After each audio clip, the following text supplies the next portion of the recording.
Tim over here with Baker Street Timepieces.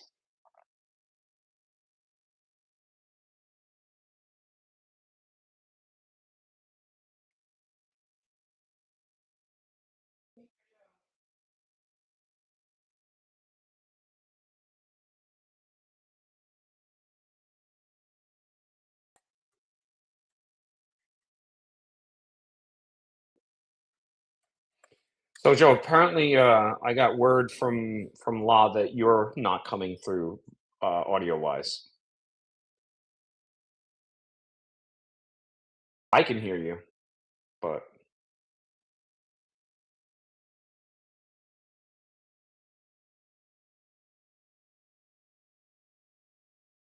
hold on. Just gonna mute my.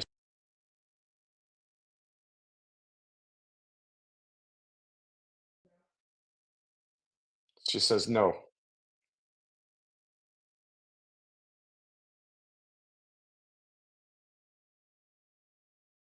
Sure, I'll vamp. How's everybody doing? I mean, listen, I'll explain the tan. We just got back. We were threatening to go away, and we got back from a quick getaway and avoided all the snowstorm action here in New York. So that was fun, and we had a productive Baker Street run while away. In destinations undisclosed, we were still able to move a couple of wristwatches to some new people, which is always exciting and looking forward to adding more people to the Baker Street family. Did you find anything, Joe? Now I can't hear you.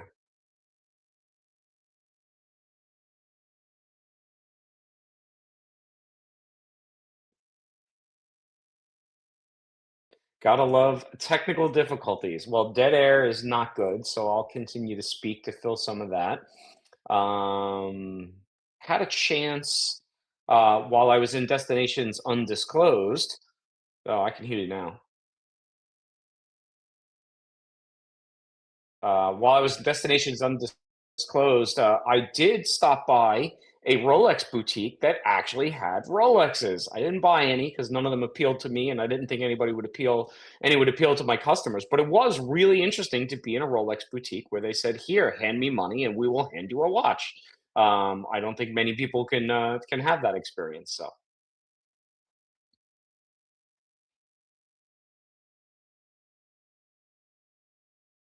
she still says no.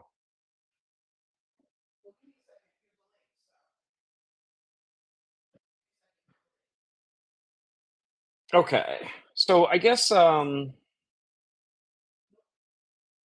she still says no. Does it make sense to maybe try to relaunch the stream? Or Ghostbusters, maybe we'll cross the stream?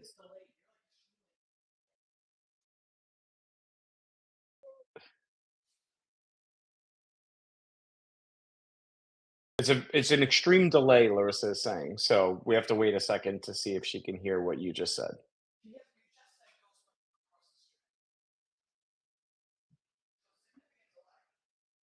Yes. Hold on.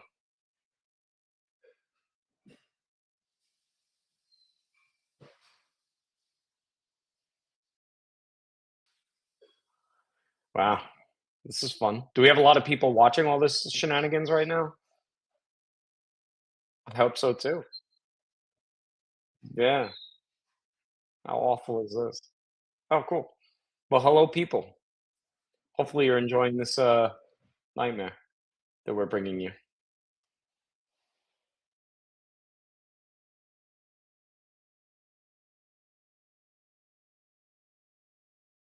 La said she just heard you, which means that whatever you have, we should be working on, so let's carry on and pretend that we can hear you. And if not, half of this will make no sense to anybody. So, real interesting show.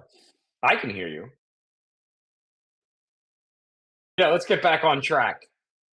Go ahead. I'll go first. So I am wearing, as history has been, I've been wearing only inventory that we have. And I have this really neat Oris that we'll be featuring later on. It's called the BC4 chronograph. And this is a really interesting piece. Yeah. All right, I got feedback from the Peanut Gallery again that you are still unable to be heard. Can anybody else in the stream that's online confirm or deny whether or not Joseph can be heard? Maybe it's a Larissa problem.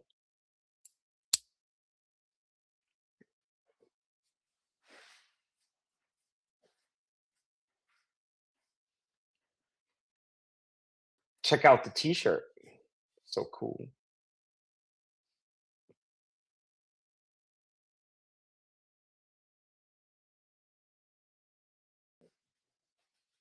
I think at this point it might be smarter to just relaunch the stream, Joe. Maybe that'll just kind of fix it right off the rip.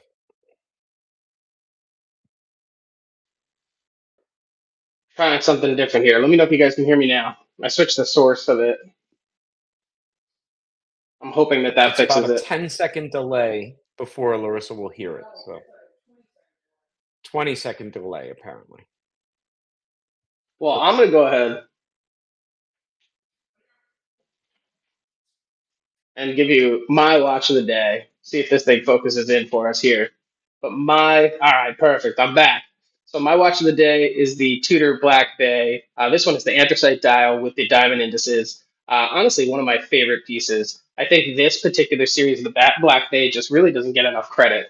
I think when you look at the Tudor lineup, the Black Bay 58, Black Bay 41s are some of the ones that people think about most when you kind of think about what does the Black Bay look like.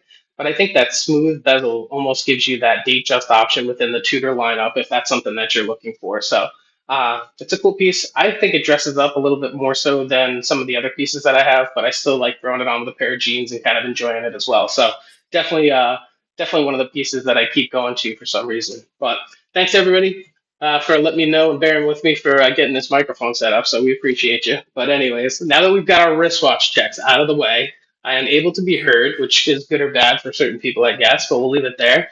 I say we get right into kind of some news here, Tim. What do we got for news for today? yeah, so kind of a quiet couple of weeks since the last time we streamed, as far as like kind of industry news is concerned. When I was kind of doing some research, it was a whole lot of financial information that was out there, which I didn't think was particularly relevant nor entertaining. So the only thing I pulled was that in January, obviously we've now got another flip on the tariff side, and we Yeah. continue to see, kind of from an industry perspective, that we just don't know what the tariff situation is going to be. But the slowdown that we experienced in January, which was about 3%, certainly wasn't anything major. And I think it continues to hint at the fact that, with this uncertainty, it really hasn't changed anything dramatic. I would think January is generally a little bit slower month in the industry anyway, because you're post holiday. Yeah. So I think, at this point, I, as a collector, as I am, I don't really worry dramatically that the tariffs are going to change anything too much. In fact, on the other side, I think what we've experienced from a wholesale and a retail perspective is that prices have slightly gone up. So, which is always good for the collector, unless you're trying to buy something at the moment. So. I also wonder, I mean, for most of the pieces that we stock and most of the stuff that we keep on hand, it's probably in that sweet spot where I don't know that the secondary market is fluctuating quite as much on it, other than kind of the slight tick upward that I think we've probably experienced over the last couple of months. But I do wonder if like those ultra premium or those really, really high luxury items are something that's taking a little bit more of a kind of impact from some of that. But I would say on the secondary market, it continues to be, I would say, really strong for that, Yeah. 2 to 5K budget. And I would say, most of the pieces that we have in stock, we're continuing to see a slight tick upward in terms of all the pricing that's coming out. So it's if you want a piece and you're looking for it, it's not a bad time to buy, I would say. But No, I would agree. And honestly, our experience has been the opposite of the trend, right? So if the trend is slightly tailing down, our trend has gone up almost straight up over the last couple of months, which is great. Thank you. A little bit of gratitude to the crew. But Baker Street continues to grow, which is awesome. In fact, we're coming into probably our best month ever here in February, which follows our best month ever in January, which is just all great news. And we look forward to continuing to help people connect with the right watch at the right time. And speaking of which, if you don't mind, Joe, I'm just going to interject the quick story that I had. So again, yeah, in traveling to destinations unknown, I'm walking through the airport in New York, and somebody goes, "Oh, that's a nice watch. I was wearing my Daytona," and I said, "Oh, thanks. That's what I do for a living." I hand them a business card. I'm like, "Hey, if you're ever in the market for anything pre-owned, luxury, or even new, we can get it for you." He goes, "Oh, Baker Street. My brother-in-law just bought a watch from you guys." I said, "Get out of town." In New York, JFK Airport, there's millions of people that travel through there every day, and we happen to run into a guy who knows who the heck we are, which I thought was really funny. And the So worst that part of was that that was a story great is that Tim's experience. head couldn't fit through the door to get onto the plane. So No, that I was was it. We swole. set him off. My brain was swole. No, that is Cool. super Let's run cool. through some of these. Yeah, it was. It was really awesome. It made me feel like the work that we're doing is definitely getting out into the universe, which is awesome. So Yeah. I think So what you've do you got a say? really interesting IWC to take a look at, Joe. Let's go take a look at it. Yeah, I was gonna say, why don't we roll through some new stuff that is Yeah, coming out yeah. in the industry? Let's take a look and see what we find. So I guess this is the IWC's evolution of the Portugueser, a watch that probably before I even really started getting into collecting, there was two pieces that I saw that I was like, wow, I really want one of those. And it was the Tag Heuer Carrera, which I ended up Hmm. coveting for a long time. I've actually never actually owned it. So even in all the watches I've had through my collection, never got to have that one. And then the Portugueser was one of the other ones. And I actually did get to own this in several variants. I think Mike Levin's on here. He actually took one from us too. But this is an awesome piece. I think in its old fashioned form. I think this to me is kind of getting away from its identity a little bit. I think this is moving away from kind of that really kind of classic chronograph into something that, like, I don't know, what are we, a motorcycle club now for this particular watch? It's like a little bit more. Let's try to make the Portuguese are a little bit more badass, and I don't know that I love the direction they're taking it. But what's your thoughts? It's like German Sons of Anarchy Yeah. watch, I guess, or something like that. I'm actually going to put a little bit of point of resistance here. I don't mind it. I think if I were in the driver's seat over in IWC land, I wouldn't have done this to the Portuguese, or I would have done it to the pilot. And I think it would have made a whole heck of a lot more sense, right? So if you think about the 43 millimeter pilots, especially the Top Gun editions, this Yeah. could have been like a B2 stealth edition Sure. in the pilot line, and I think it would have made a heck of a lot more sense than putting it under the Portuguesa line. But maybe what they're trying to do is save the Portuguesa line and freshen it up and young it up, which I don't have a problem with. I actually like the look of the watch as a general statement. Like I said, I think they just would have done a more cohesive piece with their brand had they continued along on the pilot side rather than on the Portuguese side. So I So disagree a little bit, but for the most here's my part, thing I though. like the look of it. Like, to me, you're taking this watch, and we're doing this a little live. I wasn't intending to click around here, so hopefully it works. But you're taking this watch, which to me is so classy, so Yeah. classic looking, looks unbelievable on a leather strap like that. And now you're trying to, I feel like kind of almost shoehorn it into a market where I don't necessarily know that it makes sense to belong. Again, I can see your point on it. Like I like the Sons of Anarchy reference. So yeah, if you're gonna go lay a beat down, but you want to look classy in your watch, I guess you could wear something like that. But to me, I just think this is what I think of when I think of this lineup. Something along these Yeah. lines. I think like something like where was the Perpetual, even something like this. I just think this is so cool looking, so classic. I just love this style that I think it's Yeah. moving away from that. But I get it. Yeah, yeah. I mean, listen, I'm probably not going to buy either of them, so it doesn't really matter. Neither would fit a hole in the collection that I have. Although I Yeah, do miss my IWC Pilot. I had the green Pilot. I liked it a yeah. lot. In fact, if I had it to do over again, I probably wouldn't have sold it. I would have actually done what I first wanted to do, which was to buy the metal bracelet, and I think it would have gotten more wrist time had I had the metal bracelet. But Yeah, yeah, yeah. maybe we'll get one in the future. So All cool. right, What else we got? let's move on. So next up, I guess, is I think this is Suyosa is how it's pronounced. So this is a new citizen collaboration with, and you'll all have to forgive me because I'm not super familiar with the place, but Secondi.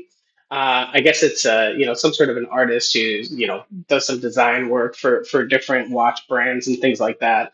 And one of the things that I call out here is kind of that pixelated minute hand. It's supposed to look like a sword, I guess, the minute hand.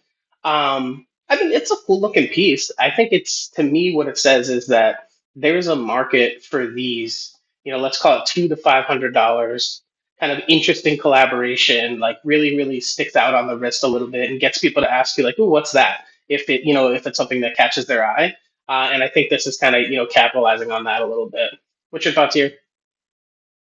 I mean, so the dial variant I like right off the rip. Yep. Citizen is a brand that at the end of the day, I don't lean into. I don't have a lot of connection to that brand, and not just simply because it's not, more in the Swiss luxury side of things. It just, like I just bought a new G-Shock last time we spoke. In fact, I forgot to bring it down. I was going to show it off, but yeah, I just don't have the connection. Although my initial reaction to seeing this watch is like if this were sitting in my jewelry box upstairs and I had the right combination of things that I were wearing with it, I wouldn't hesitate to throw that watch on. I think it's cool looking.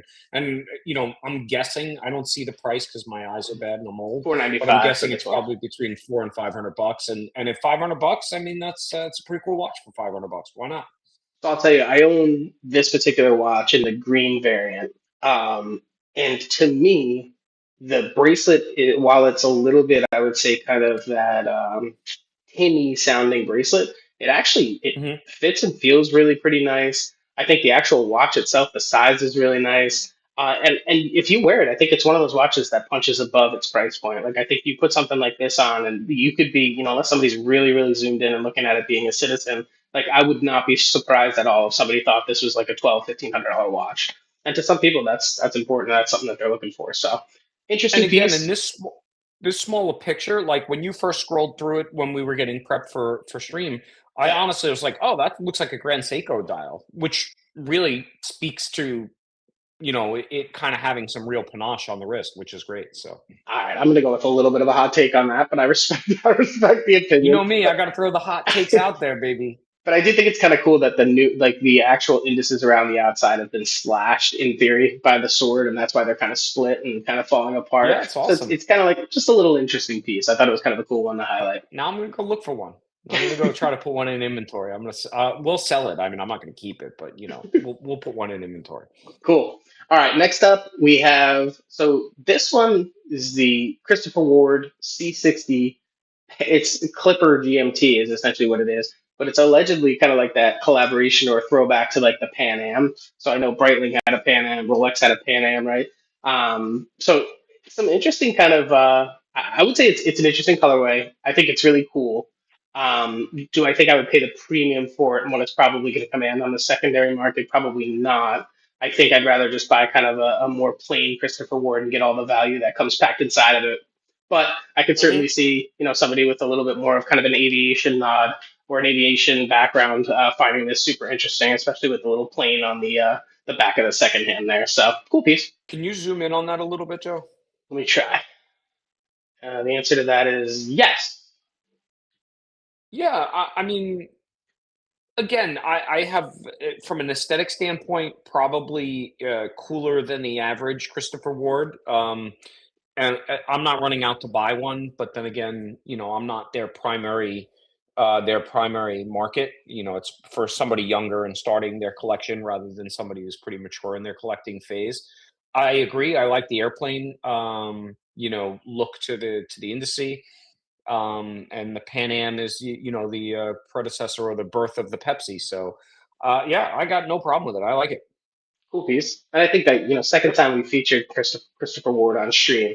And I think what it says more so than anything else is they continue to innovate, they continue to challenge the norm a little bit, and they're not afraid to take a chance on something like this that, another more mature brand might not necessarily just throw out as a, product line extension or something like that on a weekly basis. So Yeah. that's what we got on that one. Let's see what Speaking else. of which, before we move forward, I've got a quick question for whoever's in the stream. So I was getting some facts together for our stream today and talking about that Pan Am or Pepsi dial. A little bit of a rumor and a weird quiet vanish from the Rolex site is the Pepsi Rolex. What do we think, guys? There's been a long-term rumor that they're going to re-bring out a GMT Master Coke, which probably means that they will sunset the Pepsi, which is a little strange considering it's probably the most popular GMT that they sell, if not that Bruce Wayne may be competing with it. What's the audience think? Are we going to lose the Pepsi in this year and maybe it watches and wonders, or are we We're going to get a Coke again? I don't know.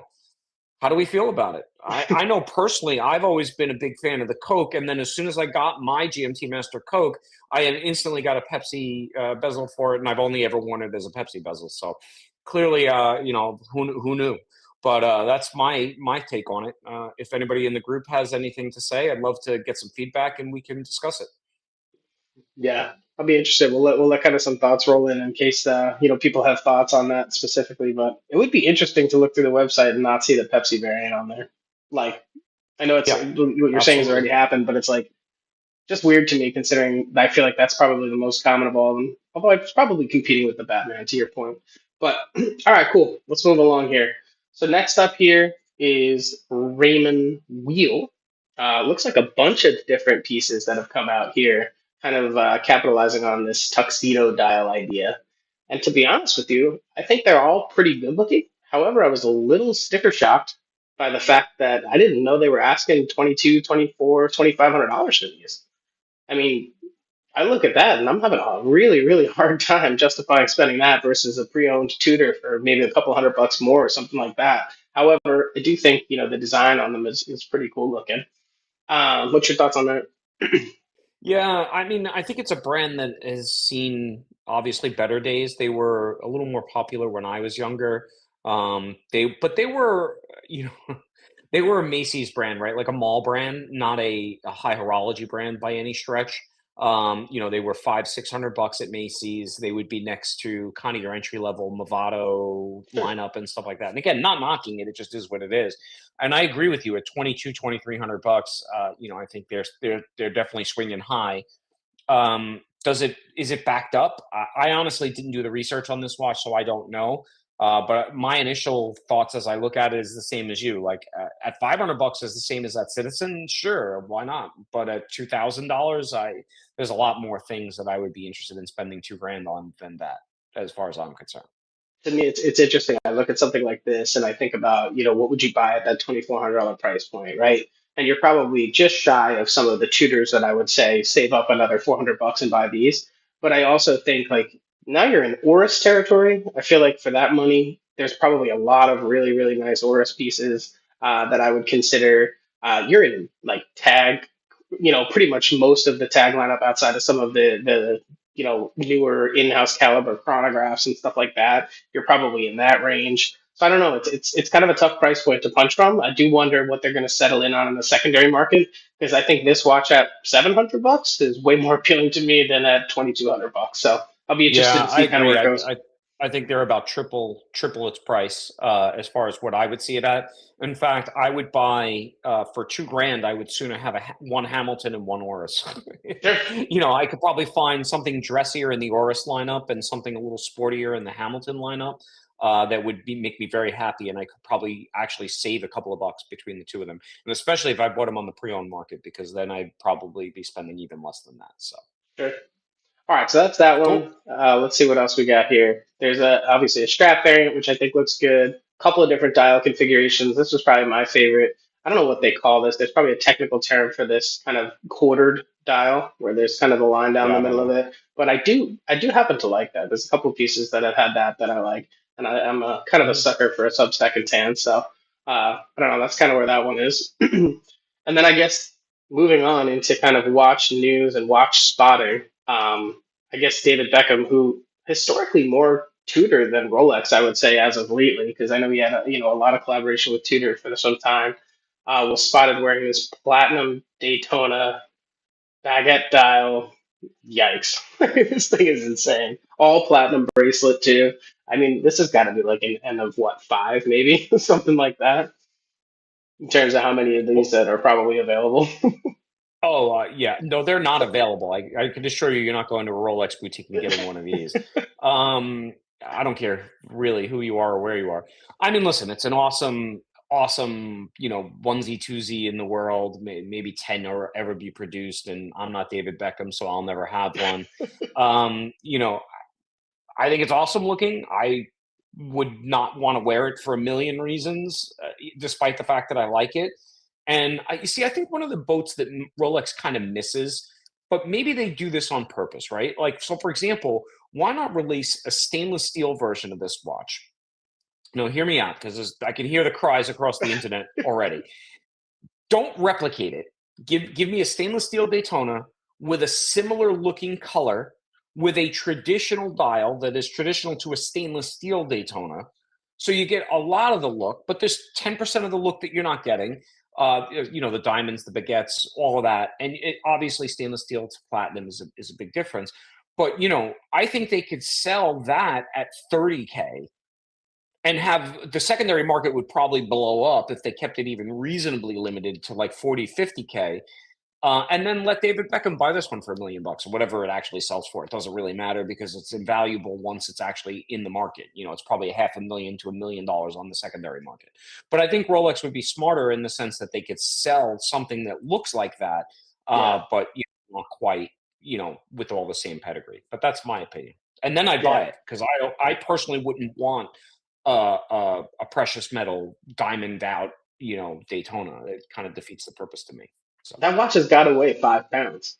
yeah, really, platinum's very heavy. Yes. I was gonna say between that and just the full bracelet in platinum as well. Like, sheesh. I remember the first time I put on it was one of the jewelry stores locally was having like a kind of an exhibition, and it was the first time I'd ever put on an all gold Speedmaster of all things. Yeah. And I was like, oh my God, I was shocked at how much different the weight was versus kind of the regular steel Speedmaster, which I happened to be wearing at the time. So yeah, I can't even imagine with platinum being even heavier. So um, Yeah.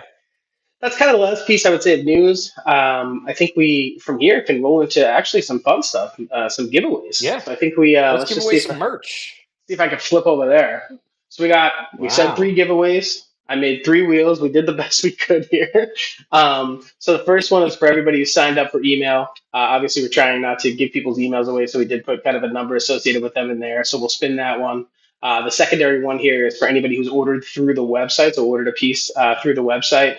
And then the third wheel there is basically anybody who's ordered merch since the launch of the contest. So essentially, there'll be 3 giveaways. Tim, you want to tell them what they won or what Yeah. they will win? So we put together a field gear pack, which will include a sweatshirt of your choice. So you can pick either the pullover hoodie or the zip up hoodie color combination of your choice. So check out the website for that. You'll also get a notebook. So keep your notes, field style, Baker Street style. And then last but not least, you get a mug, which I happen to be drinking out of at the moment. So you can take a look at the mug. And Joe, you're wearing the hooded sweatshirt, not the zip up variation. So that's what's at stake. About $100 worth of value for our valued customers. And we're going to give away every month one cart, for the merch. So, for example, if you win the third wheel there, you don't get the field kit, but you get a refund of up to $100 on your cart that you've already bought because we want to make sure to thank people that do support us. So, Awesome. all Should right, we spin some let's wheels or do the what? first wheel. Yeah, let's spin some wheels. All right, first wheel here, spinning away. Let's see if I can pull up There it is. our customer information. All right, congratulations, customer, blah, blah, blah, blah, blah. I love blah All blah blah right. customers. So that one in particular is going to Kyle Kinnett. Kyle So we have Kinnett. Kyle Kinnett, if you're on stream. I'm not sure you will be, considering you'd be one of a few. But at the same time, Kyle Kinnett, congratulations on your field gear. Cool. And I'll be sending out an email to Kyle on Monday morning, letting them know that they've won and giving them the options that they have to choose from. So, congratulations, Awesome. Kyle. Let's Awesome. do my favorite of the giveaways is actually the free cart basic thing. That was Gonna do that one one of the ones next? that I like. But no, let's do the one for anybody who's bought a watch because that's really the grateful side of our nature coming out saying, hey, thanks for supporting Baker Street. Thanks for buying one of the first handful of watches that we've sold on the website. Although now it's multiple hands, which is just great. So Here we yeah, go. spin it up. Let's go. All right, Who's spinning, winning the spinning, spinning. watch? You have this one, so Not a you'll have to watch, convert a this one. field kit. Yeah. Lucky customer number 7. Number 7 is Jonathan Karam. Jonathan Karam is the big winner. He's one of the first on the website, number 7, actually. So, Makes congratulations, sense. Jonathan. We'll get you an email out and let you know what you can get from the field kit. All right. And now for the one cart reimbursement for somebody who ordered merch during the month. Let's see what we got for that one. Let's do it. Whoa, number one, huh? Look at that. Number one. Well, number one is actually one of the people who supported it. Well, supported our merch first, that's for sure, and that is Yeah. Jason Downs. So Jason is Yeah. a repeat customer from a watch perspective, and obviously, and also a repeat customer from a merch perspective. So Jason, Yeah. congratulations! One of your carts will be refunded to you. Excellent. I will also take care of that on Monday. Cool. What's next? We got some watches to take a look at, some new inventory, I think, right? I think so. I think that starts with me. Cool. Hold on one second here. Yep, it All does. right, so let's close out of that, and then let's see if we can't flip over to here. Wow. Alrighty then. I've seen one of those before. I like them. Yeah. So, all right, case 239, which is kind of crazy to say, to be honest with you, is Yeah. for a Panerai Luminor PAM 510. So this one is 44 millimeter cushion case. This is a 8-day power reserve manual wind. So set it, forget it for long enough, and come back to it hopefully within 8 days, and just rewind it up, and you're good to go. And then this one, obviously, see-through case back, comes as watch, box, paperwork on this rubber strap here. And I don't know, this is to me what a Panerai should look like when I think about it from like the Luminor specifically, right? Sandwich dial, sub-seconds hand, 8-day power reserve keeps the case manageable in terms of size, and it's got that kind of cushion case that's so recognizable as a Panerai. I love it. I've been fortunate enough. This one's here over in Baker Street North, so I've been able to wear this one around a little Hmm. bit. But I will say, somebody's going to get a really nice watch. This watch runs great, looks great. Super, super cool piece. So, what's your thoughts? Yeah, couple things here. So I wanted a Luminor for a while. I bought one actually after one of the biggest years I had before I have. I guess do I call myself retired from working now that Sure. I do this full time? I don't know. But yeah, I had a really good close of the year and got a very large commission check and that was one of the things I treated myself to. And I had it for 3 years. I loved it. I would buy another one. At this point, my wrist size went from 7.5 to 6 3/4. So I think I'd probably scale down to the 40 millimeter from the Okay. 44. But yeah, I think that the dial is awesome. The sandwich dial looks great. I love the seconds on the left hand side of the dial. I love the crown guard. I think that's awesome, and I think it's a piece of utility for those who don't know. These were originally designed for World War II frogmen from the Italian Navy, Yep. and that was designed so that when they synchronized their watches as they were going underwater to perform covert missions, they wouldn't risk bumping the crown and potentially letting water into the watch and/or desynchronizing the watches so that they could execute maneuvers underwater. So if you didn't know that, now you know that. What else to say? I think the other thing that's grown on me, and I remember when I unboxed this watch because you were at my house that weekend, the rubber strap always got no love from me when I owned mine, but I see it here and it just really encapsulates kind of the sporty side of this watch in Agreed. a way that I never saw when I owned it. So I think that's awesome. But that to say, and they're well known for being strap monsters, right? They're easy to swap the straps out. You can dress this watch up down with different straps, and it literally takes less than 30 seconds to switch the straps once you kind of get used to doing it. So For sure. uh, awesome piece. I'll probably buy one again, if not just for the business, but maybe for myself when I feel like having to indulge in a new watch for myself personally that isn't a G Shock. Love it. Well, that's it. That's case file 239. If you're interested in that, that one's obviously available on BakerStreetTimepieces.com. I think you're Cool. next, big guy. Yeah, load it up. It's ready. All right.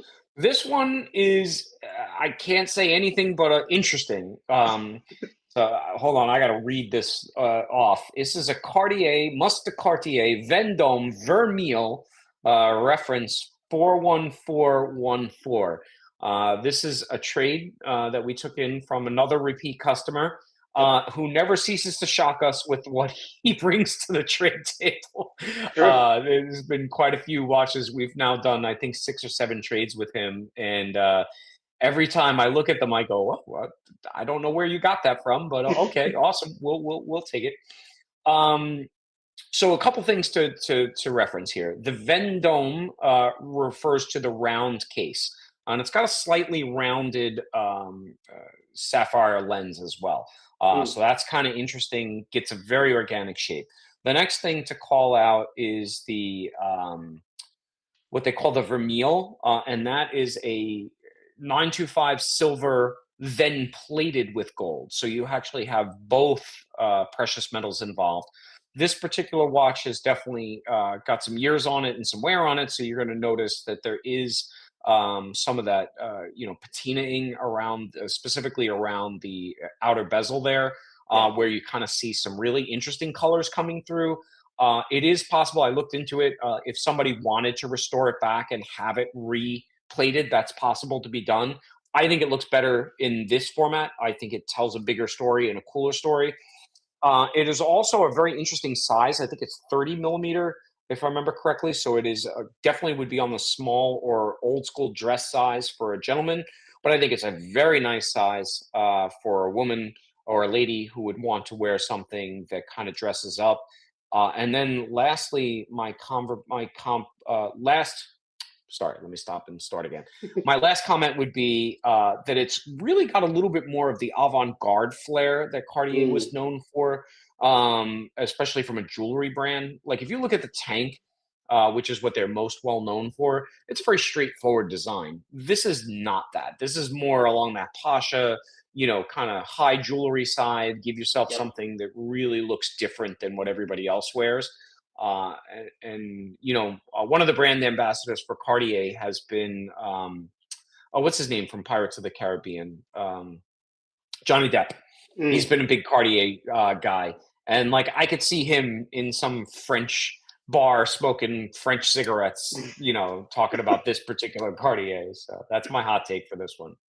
I think it's a really cool piece. Unfortunately for me, it's too small. I would never be able to wear it. However, that being said, what I kind of think is cool about it is not just the case construction and kind of the way they've gone through that process, but I also really like the lugs. It's very different. I think, and I feel like there's a resurgence of kind of that like almost vintage vibe, right? People from thrifting clothes and stuff like that. This would fit perfectly in that kind of vibe, and you're not going to pay a ton for it because it's kind of one of those funky pieces. So you look at something like that if you want it. It's Cartier. It's got real heritage. It's got real vintage. Capability, not capability. Real vintage. What's the word I'm looking for here? It's a legitimate vintage piece, and you could kind of throw this on with any of the stuff that you picked up. And I think those small watches actually wear really well in that community too. So I think a lot of cool things that could be said for it. Personally, I wish it was a little bigger. I'd love to throw it on just to see what it looks like, but for me, it wouldn't work so much. But really cool piece and super interesting. Yeah, and just for the particulars, this is watch only. So this is no box paperworks. But it is a legitimate Cartier collector piece. Yep. Sub $1,500. That's a lot of wristwatch for sub $1,500. When you walking around, not everybody knows that it's not kind of the watch that Cartier is known for. And in fact, if you're a little bit of an embellisher like I am, you could almost make it like the rare one to have. So anyway, that's my opinion there. Am I remembering right? This is on a deployment class too. It is, yeah. It's on a deploying class. Let me flip it over. See if we can get that in frame. Yeah. I just think that's kind of fun too. You would expect something like this to be on a regular chain, kind of a nice little add-on to it too. So cool piece. Yeah, and one thing to call out: the gentleman that we acquired it from has a giant, and I mean giant collection. We went through most of it the last time we were there, so it would not surprise me if this saw very very little wrist time. Oh, for sure. And I mean, like the strap on this watch, which is I don't even know what year it is, but I would say this strap is still in excellent condition for an original strap, or what I would assume to be an original strap. So Right. quite a lovely piece. All right, let me get the next one up from the from the dainty Cartier to a very different animal. So You let me ready? get it in frame here. Yep, framed up. Go ahead. Oh, that's not it. There you go. No, there you go. All right. All right. This is nice. I like Uh, it. all right, I'll lead the charge on this one. So this is a Tudor Pelagos FXD Red Bull Edition Olingi. It's got all the names. Dude, this thing's cool. Carbon composite case, Yeah. fixed strap. It's got a Velcro like canvas strap on it. You put this on it, it's really light considering its size and Yep. structure.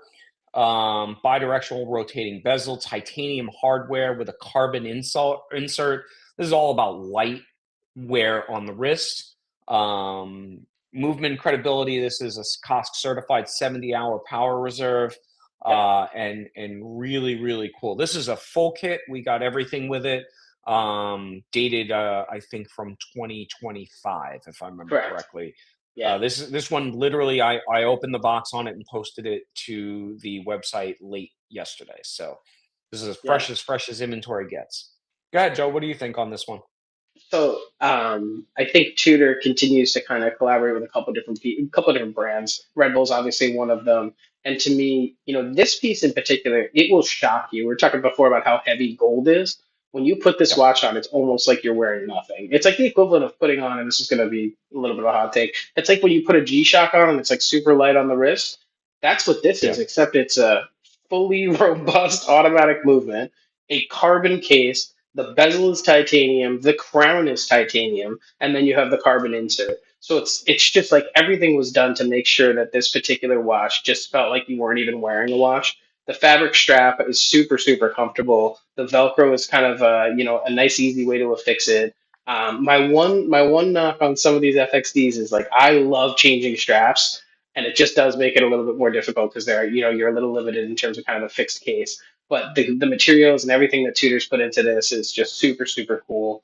There's a little glare on the dial, but the dial's a much deeper blue than's probably coming through on stream. The dial's really pretty. It's just a really really cool watch. So if that's something you're interested in, Yeah. I support it. Yeah, so that's case number 251, and again, full kit that we have. And just to echo what you were saying, Joe, it was funny. When I go get inventory, we have it shipped somewhere, and then I go pick it up a lot of the times. And when I went to pick it up and I opened the box, I was wearing a Tudor GMT, the Pepsi GMT that's available. And I swapped this on, and I was like, well, I just felt like I was wearing nothing. It was really cool.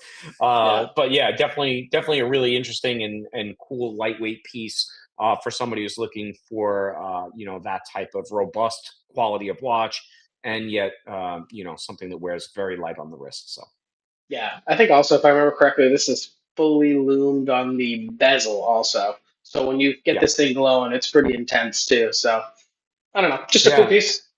And just a little hint at what's to come. This one is available right now, but we do have a second one coming that is, if I remember correctly, Joe, brand new in box. So it could be a couple bucks more, but it is an Yeah. absolutely new watch. So we have this one that is obviously pre-owned from last year, but then we have a new one that's dated 2026 that's brand new in box. So that's on its way to us. So we should have that hopefully by the next stream. Yes, sir. All right, I think I Cool. take it from here. So let's see what we got. Aha, this is the one I accidentally showed. I gave you a sneak peek before this. But this is the Longines Spirit Zulu Time 42 millimeter GMT. I think, when I think of all the brands that are in that kind of like Oris, Longines, like that kind of price range, I think Longines continues to do some really, really cool stuff. I think they're elevating the brand probably more so than I've seen in the past. I think some of the new chronographs that have come out are really nice looking. I think the evolution of the Hydro Conquest is really cool. And this watch is certainly no different than that. I think they've continued to, put a product out there that I think is trying to, punch upward into the Tudor range. I would say it's getting closer. I don't know if it's there quite yet, but an awesome piece nonetheless. So this is their Zulu Chime black dial. This has got the kind of those. I think they're light blue accents on this GMT Yes. hand. This is a true GMT. So this is not one of those movements where you move the GMT hand. It's got the jump power function. The date will change at 12, and you could go back and forward in terms of the date changing and regressing. just a really capable watch for what is considered entry level Swiss at this point. So super Yeah. cool. This one is watched and boxed. Fits probably up into about a 7.5 inch wrist. But if we needed to source links for you, we certainly could. But what's your thoughts on that? My first thought is if anybody who's watching this thinks that they want it, they should pull the trigger because I am honestly surprised that this is still in inventory. I didn't think it was going to make it through to today, and it Yep. only came in on Wednesday. I had I have three customers that are currently actively having conversations on it, and I know I you, have two Joe, as have one well. or two more. So, Yeah. this is one that's not going to be around long. Past that, I haven't had the advantage of actually Seafield touching this particular watch because this got shipped to Baker Street North while I was away. But I think it looks great. I did happen to see one in a boutique the other day. I think it's a ton of watch for its price point. Yes, I sir. agree that it is absolutely Longines throwing the gauntlet at Tudor. And I think they are absolutely maybe more so than any other brand climbing their way up the watch ladder Yep. faster than any of the other kind of those mid-tier Swiss brands like Oris Hamilton, those types of brands. I Agreed. think I think Longines is probably at the cutting edge of really climbing that ladder and getting more value. And I can speak to that in very specific terms from its brand new price point to what it's trading on the secondary market and how much activity there is on the secondary market. And that's because these are not always available at every location. In fact, I had a source of Longines for a family member for Christmas, and I had to go through several Longines boutiques before I could find the exact one that they wanted, which was brand new. So, Yeah. Super, super capable. Great movement in there. Just an awesome piece. So this is case 252. If you're interested, this one's available on BakerStreetTimepieces.com. all right, You cool. I'm ready? gonna skip around a little bit. Yeah, I had the wrong order, so I put up the Boulogne Blue. So we'll talk about Sure. that. This is case 256. This is a Cartier Boulogne Blue de Cartier. It is a 42 millimeter, so this is the large variant of this. This comes in several different sizes, and this is the classic representation of the Boulogne Blue. This is the round dial with the Roman numerals. No precious metals. This is stainless steel. This is coming as a watch with a booklet and a warranty paperwork from 2013. What I won't say is that the box is original to this particular watch. I can't say that for sure, and I don't want to misrepresent it. That said, this is by far one of the cheapest in the country. As far as I know, it is the cheapest in the country. And the one thing I will call out, if anybody's interested, is the bracelet is rather short at about 6 3/4 inches. So if we need links, we can obviously get those for you. Um, this is a modern classic Cartier at the end of the day. It is running dead on spec. I time graphed it the second we got it. It's honestly likely been very recently serviced, but I can't say that definitively. But this is the combination of colors that you want, and it looks great. And at 42 millimeters, has a lot of wrist presence, but at the same time, you can obviously just throw this under your suit and look great with it, or it can be a weekend watch. The only thing where it really gets held back as far as kind of doing everything is I wouldn't take it in the water. Yeah, no, that makes total sense. I think this is probably one of the unsung watches in in Cartier's collection. I would say, everybody thinks Tank right away or Santos, but like this watch is super cool, super interesting. I know there was probably it was a couple of years ago. I was actually with our father. We were walking around and walking through some of the boutiques, and we saw this, and we just thought it was like just an interesting addition to their lineup. I love how like you get that Pac-Man effect around the date window with the registers. Just a great looking piece. Classic Cartier. Looks awesome. Super high polish. Gonna be flashy, but gonna wear like a very very classy piece. I guess I would say. But awesome. Yeah. One last thing I would call out, and I think is very cool. While they did put the crown guard over the crown, which is kind of a cool look for Cartier, it's not very typical. they still kept their classic sapphire Yeah, cabochon yeah. on that crown, which is really awesome. It's one of those things. When I was inspecting this watch under the loop, I honestly totally forgot it, and all of a sudden I got this like piercing blue sapphire like in the loop, and I was like, "Wow, this is really wild looking." But yeah, definitely a very cool watch for that side. No, that's Cool. Let me awesome. swap it out. Yeah, yeah, for sure. And I think this will be the last one for today, right? You already did your two, Yeah, so yeah. Let me know when you're cool. good, So and we'll switch it it's going to back take a over. second because this one's very chunky and I got to get it balanced in the right way. So hold on one second. Yeah, no worries. It's not, I can't. There's some good variety in our lineup today. Not just a bunch of yeah, tutors or a bunch of omegas. well, that's because we sold all the Omegas and all the tutors. Thank you very much to the customers. Sure. This is really being non-cooperative. Hold on one second. I'm getting Yeah, it. yeah, no worries. It's like your microphone. Totally Well, non-cooperative. hopefully it cooperates way before that cooperated. But Yeah. what I was gonna say is, I believe we're going to the Oris that was actually the piece you were wearing Yeah. right in the beginning of the stream. Yes, it is. Nice. It's the BC4 chronograph. All right. Insane. Yeah, swap it up. I got to hold it because it's flopping all over the place. But what a dial! I Ooh, mean, that's that's all I cool got to looking. say. When I first saw this on the wholesale side, and I pinged it over to you, Joe, I was like, I want to buy this just because it's so wild looking, and that's Yeah. why I'm not the chief buyer for us. I am the the chief seller because I buy totally emotionally by what I like. So I saw this and I was like, I want to wear it. I'm going to buy it. And so I did. So somebody please bail me out so Joe doesn't get mad at me for buying a watch that is not in our wheelhouse. Couple things to call out. This is real aviation tool watch. In fact, when you look at it, it's got some Bell and Ross esque look to it in Mm. the way that it's kind of put together. Cockpit ready design. It's bold. I don't, one of the words that was used in some of the descriptions was no nonsense. I think it's got a ton of nonsense, actually.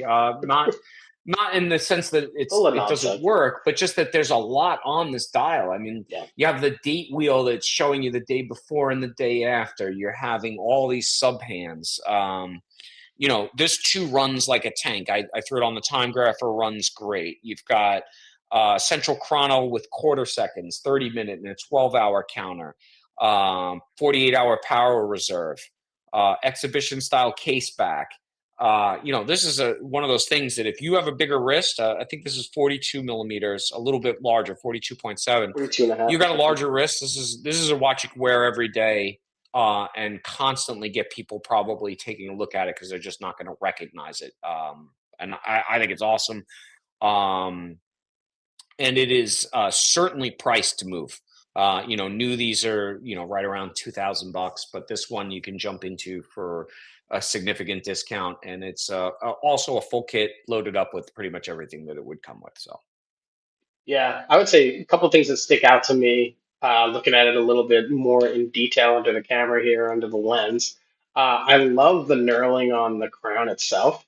I think that's a yeah, super cool piece. It definitely gives it kind of that, aviation, cockpit style feel to it. And then the second thing is, well, I kind of like the little, it looks like something with IKEA screws around the outside, which is kind of fun. yep, But so that's kind of interesting. And then the actual dial itself, seeing past all the sub registers, like it almost looks like it's like 3D printed. It's really kind of cool. The little kind of design in the dial itself. So yeah, it certainly yep, looks aviation inspired. It certainly looks like something that is no nonsense. I would agree, but I get what you're saying too. I never yeah, understood the day before, day after thing. Like where they show the three dates and then they have the one in the middle. Like I never understood what it was for. I guess it's fine, but because if it's a month like the 28th, where February was, like it's no longer the right day after, right? yeah. Yeah, I don't know. I'll have to Maybe dig we'll into research why that they for do next that. stream. Yeah, we'll have to research that for next stream when this watch isn't available anymore because that'll be timely. But yeah, no, I think that's an interesting point. We'll have to figure out what that is. Cool piece though, for sure. Yeah, I think it's a for I think we have it listed at like 1,500 or something like that. For like Yeah. 1,500 bucks, I don't think you're going to get more complication more Swiss Yeah. quality complication on a really cool piece with a fully loaded kit behind it, with a company that's got almost 200 years worth of horology background. You're getting a lot of watch for the money. That's for sure. Well, plus you're getting, I'm assuming, so this is what, this is Oris's 674 caliber, which I think is a base 7750. So you're also getting something where the cost to maintain is not going to be anywhere near as high as some of those other crazy chronograph movements. So, and it's bulletproof, so no surprise it was running great when you got it. So, yeah, I think that that concludes our under the lens kind of inventory segment for Sure today. But does. that's an awesome piece, super cool looking. Yep. All right, Yeah, I've so worn it like next. 4 or 5 times since we got it in last week, and it's one of those pieces that if my wrist were a little bit larger, I'd probably wear it more frequently. Yeah, no, I can understand that. So next thing I thought it'd be interesting, and I know, we're probably getting a little long-winded anyway, but we could kind of close out with it and, maybe save some additional conversation around it till next time. But one of the things I was thinking would be interesting would be, I feel like everybody gets the watch, everybody, looks at it on its current strap or current bracelet or whatever. And then I think one of the things that's been most enjoyable for me, and probably less so for you, I would think, but is having the variety of different straps that you can kind of switch in and switch out to kind of change the complete look of a watch. So we talked about a couple of watches over the past couple of streams as strap monsters, right? We talked about the Panerai this week. I think probably some of the Tudors in the week prior. But you have the ability to basically for let's call it anywhere from 10 to, I mean, they get pretty crazy. You can get up to $200 for straps, but let's say 10 to $200, you can change almost the watch's complete identity. Like you take something like Yeah. that Panerai from before, it's on a rubber strap, it looks great. And then you have the ability to put it on kind of like a suede strap or a leather strap, and it basically kind of dresses it in one way or another. So I was going to say, kind of, what are your thoughts on just generally speaking, changing straps on the watch? Do you think every watch on steel is designed to be on steel? We should keep it that way, or are you kind of open to the idea? And do you think that you could just change a strap to make a watch go from dressy to more casual? Like, what are your thoughts on some of that stuff? Yeah. So I agree pretty thoroughly with everything that you've said. My challenge is twofold. Number one, I'm lazy and I don't like to do it. Number two, I am like a bull in a china shop when I try to do it, so I tend to scratch them up, and I generally don't like to scratch my watches, so I don't. Fair, fair. Um, that said, I'm always jealous of the people that are more comfortable doing that process because, like you do, because it can take a watch and really change what it looks like. For example, I think about um, I think about the NATO strap on a black Submariner. That's like one of those things I would never do, Me either. but it's so awesome looking, and it Yeah, takes that watch and it makes it into something very, very different. As far as the Panerai, where it's actually easy to swap the watches, the straps, I would do that much more frequently, right? I yeah. would bounce them around. Um, but yeah, I think it's one of those things that if I were more competent with it, I would do it more frequently, and I would probably enjoy my watch collection more so. So it's more the shame for me. And then the last thing, and this is a conversation I've been having. Actually, one of our clients who were shipping out on Monday bought a Bulgari from us and was insistent on having the rubber strap. So we had to help him find one, and I was like, wow, that rubber strap is also kind of the unsung hero, especially when it comes to kind of the more luxury, kind of the fashion brands like a Bulgari, which I don't view it as a high horology piece, but more of a Sure. fashion piece. But it's kind of an interesting thing, taking, in this case, it's what they call the Bulgari Octa, and taking a very dress watch looking item and really kind of bringing it into that sporty, playful side by throwing on the rubber strap. So, yeah, I mean, I don't have any disagreement. I just wish I was better at doing it so that I wouldn't feel like such a klutz. What about your thoughts on people that as soon as they get a watch, they change the strap out because they don't want to affect the original strap, like protecting the watch's value? I mean, listen, straps are a replaceable item. I as a collector, I don't view it as being devalued if it has a strap that's not original to the watch. I would always hold on to the original strap, even if it's in tatters, because I think that tells a great story. And again, we at Baker Street believe in the stories behind the timepieces, right? And I think that's an important thing that gets missed. Um, that said, I could understand why somebody would do that. That's something I could actually see myself doing. So Really? Oh, see, I could never see yeah, myself doing that. I I bought know the you watch can't. on I the know. intended strap for that reason. I'm gonna wear it. If I wear out the strap, I'll find another one. Like that's the way I feel about Well, it. yeah, and the straps are designed to be worn out. I mean, any company that sells a higher end watch with a strap Sure. stocks those straps. You may have to wait a few weeks to get one, but you can get one.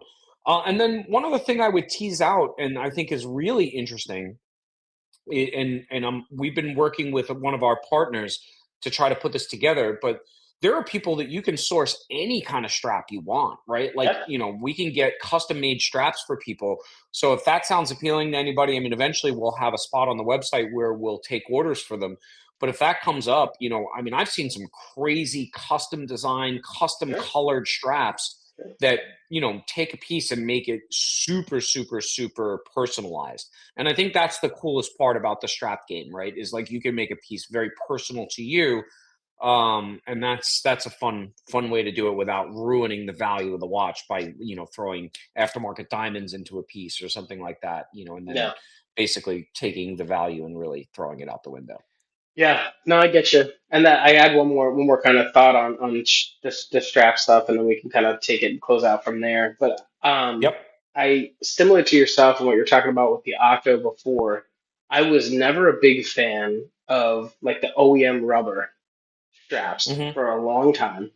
And then I finally started to realize like it's okay to just wear it just during the summer, like, or something along Yeah. those lines. Like I have the Aquaterra, right? So I have the Aquaterra Summer Blue. I bought it on steel because I was a good well thought out purchase. Buy the steel that way you can get the rubber aftermarket. It'll be cheaper to get the rubber than it would to be buy the steel.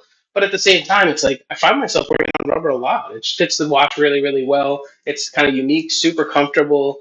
And especially during the summer, I mean, I wear it almost all the time. You know what I mean? It's just kind of a great Yeah. option. So I don't know. I feel like initially I thought rubber cheapened a really nice watch, but now I feel like I kind of turned the corner where I'm like, you know what? There's a spot for both of them, and it doesn't have to cheapen it or make it any better. It's just whatever you want. Yeah. No, agreed. But I mean, I think Cool. that's pretty Did we much the get any content we had for questions? today. Any Yeah, I questions was from gonna the say, did chat? we get any questions? Chat? No, nothing really. I don't see anything. No? Is anybody there still? I think we're just yelling into the ether, but the ether's not responding, so that's good. Cool. Awesome. Sounds like fun. I think that closes this case out. What do you think, Joe? I think so, yeah. I'd be really interested for those that are still sticking around. Obviously, don't necessarily have to leave it in the chat, but if you do have stuff that you wish we would talk about, or topics that you think would be relevant for us to bring up on stream, we certainly be happy to sit here and talk about them, and have you guys chime in on them. We'd like to make this more interactive if we could, because we want to make sure we're talking about things that people want to hear about. So if there's something that comes up and you're like, wow, let's see if these two goofballs want to talk about it, we'd be certainly happy to do so. Couldn't agree more. But other than that, we appreciate you guys for sticking Signing around. off. Congratulations to all the winners, and we'll see you next time. Case closed. See you next time.